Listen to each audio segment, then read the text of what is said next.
Muchas personas dicen ñoqa yachachini qheshwata, mientras otras personas dicen ñoqa qheshwata yachachini. ¿Cuál de estas dos estructuras es la correcta?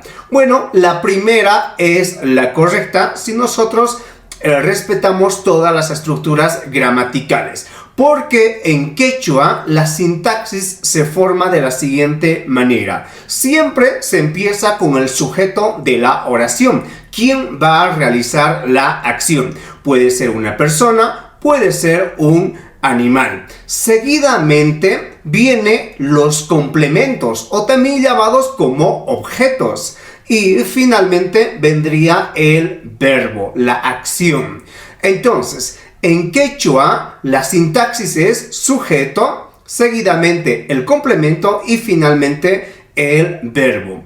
Muchas personas, al no tener conocimiento de esto, confunden con la estructura del idioma español, porque en español es primero sujeto, luego es el verbo y al final es el complemento o el objeto. Entonces, todos los que vayan a aprender el idioma quechua tienen que tomar en cuenta esta estructura: sujeto, complemento y finalmente el verbo. Vayamos, una vez que establecemos de que todas las oraciones que vayamos a crear tienen que estar en base a esta estructura, y vamos a analizar cada una de estas. Empecemos con el sujeto de la oración, porque hay muchas personas que dicen que el sujeto de la oración no es necesario nombrar en la oración, y sí tienen razón, porque el sujeto lo podemos saber a través del verbo. Por ejemplo, en este ejemplo que decía, ñoqa qheshwata yachachini.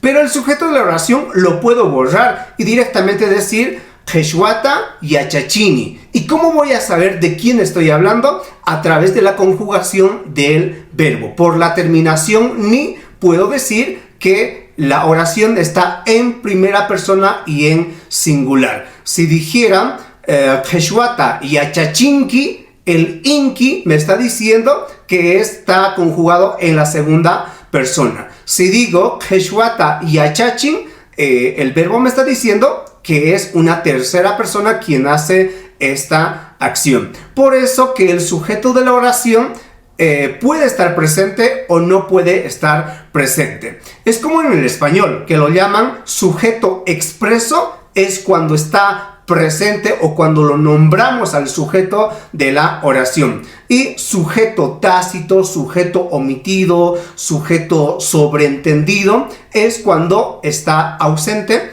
dentro de la oración.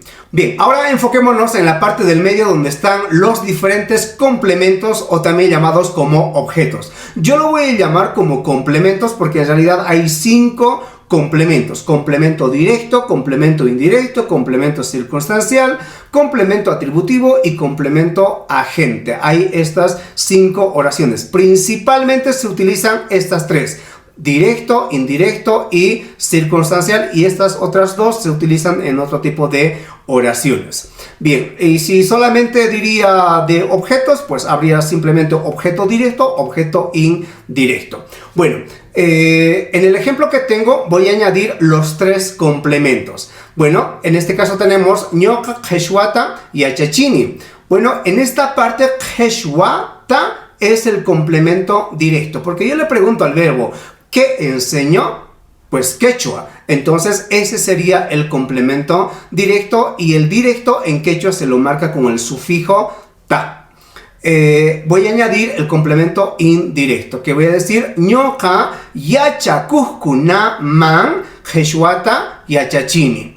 El sufijo man es el que indica el complemento indirecto. Y bueno, y en el caso de lo que es de los complementos circunstanciales, hay un montón de complementos circunstanciales. Complemento circunstancial de tiempo, complemento circunstancial de lugar, complemento circunstancial de compañía, instrumento, finalidad, objeto, en fin, hay muchos complementos circunstanciales. En este caso, concretamente, puedo decir de lugar, que puedo decir ñoqa yachaiwasipi. Yachaiwasi significa escuela, y aumentamos el sufijo pi para marcar el complemento circunstancial de lugar. Entonces, ñoqa yachay wasipi, yachakuqkunaman, qhechwata yachachini. Ahí tenemos una oración aplicando el sujeto, los diferentes complementos, que en este caso estoy aumentando el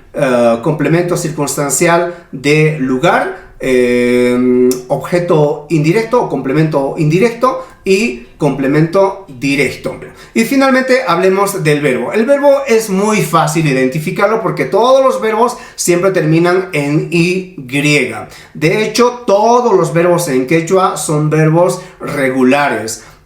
Y si quieres aprender lo que es la conjugación, tengo diferentes videos donde enseño cómo conjugar en tiempo presente, pasado, futuro. Y si no lo encuentras, pues me lo pides para que haga otro video enseñando la conjugación verbal. Bueno, en resumen, todas las oraciones que quieras formar, siempre toma en cuenta sujeto, complemento y al final siempre el verbo.